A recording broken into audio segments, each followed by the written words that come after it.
তাই ঘোষণাপত্রে গণ অভ্যুত্থানের প্রেক্ষাপট 2018 সালের কোটা সংস্কার আন্দোলন সহ নিরাপদ সড়ক আন্দোলন এবং অন্যান্য আন্দোলনগুলো আপনারা তুলে না ধরেন, তাহলে গণ অধিকার পরিষদ এই জুলাই ঘোষণাপত্র বর্জন করতে বাধ্য হবে। আজকে আমরা করছি না, আমরা সরকারকে সময় দিচ্ছি, আমরা দেখতে চাই সরকার কি করেন।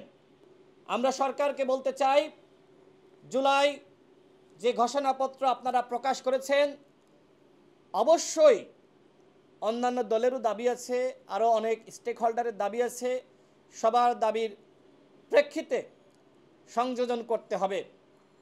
সংস্কার কোনো খারাপ শব্দ নয়, আপনারা যেটি প্রকাশ করেছেন আমরা বর্জন করছি না, কিন্তু আমরা আহ্বান জানাচ্ছি আপনারা অবশ্যই এই জুলাই ঘোষণাপত্রের সংশোধন করবেন।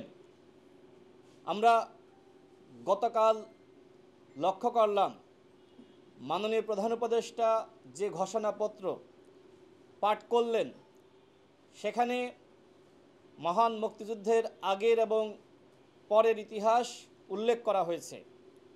আমরা এটাকে পজিটিভভাবে দেখছি, কিন্তু যে ঘটনাকে কেন্দ্র করে বাংলাদেশে গণ অভ্যুত্থান সংঘটিত হয়েছে, সেই প্রেক্ষাপট উল্লেখ করা হয়নি।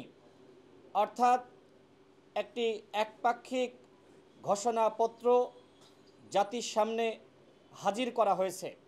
আমাদের দল গণ অধিকার পরিষদের পক্ষ থেকে আমরা গত 3 আগস্ট সাংবাদিক সম্মেলন করে বলেছিলাম, যদি সরকার প্রকৃত ইতিহাস তুলে না ধরে একপাক্ষিক ইতিহাস জাতির সামনে হাজির করে, তাহলে জুলাই ঘোষণাপত্র বর্জন করবে গণ অধিকার পরিষদ। এরপরে আমরা সরকারের প্রতিনিধি তাদের সাথেও যোগাযোগ করেছি, তারা বলেছেন আপনাদের যে দাবি সেটা আমরা যারা দায়িত্বপ্রাপ্ত ছিলেন তাদের কাছে পৌঁছে দিয়েছি। আমরা তারপরেও লক্ষ্য করলাম আমাদের যে দাবি ছিল সেইটা উল্লেখ করা হয়নি। আমরা শুধুমাত্র কোটা সংস্কার আন্দোলনের কথাই বলি নাই, আমরা বলেছি নিরাপদ সড়ক আন্দোলন এবং মোদি বিরোধী আন্দোলন, শাপলা চত্বরে হত্যাকাণ্ড, আবরার ফাহাদ হত্যাকাণ্ড সহ যে আন্দোলনগুলো এদেশের তরুণদের মস্তিষ্কে বিপ্লবের বীজ বপন করেছে, সেই আন্দোলনগুলোর সঠিক ইতিহাস জুলাই ঘোষণাপত্রে থাকতে হবে। কিন্তু গতকাল আমরা সেটি লক্ষ্য করিনি। আমরা সরকারকে বলতে চাই, জুলাই যে ঘোষণাপত্র আপনারা প্রকাশ করেছেন, অবশ্যই অন্যান্য দলেরও দাবি আছে, আরও অনেক স্টেক হোল্ডারের দাবি আছে, সবার দাবির প্রেক্ষিতে সংযোজন করতে হবে। সংস্কার কোনো খারাপ শব্দ নয়, আপনারা যেটি প্রকাশ করেছেন আমরা বর্জন করছি না, কিন্তু আমরা আহ্বান জানাচ্ছি আপনারা অবশ্যই এই জুলাই ঘোষণাপত্রের সংশোধন করবেন। গতকাল অনুষ্ঠানে যাওয়ার জন্য সরকারের উচ্চ পর্যায় থেকে আমাদেরকে আহ্বান করা হয়েছিল যে আপনারা আসেন, যদি আপনাদের কোনো দাবি থাকে সেটি আপনারা জানাবেন এবং তারা সেটি পরবর্তীতে পর্যালোচনা করবেন।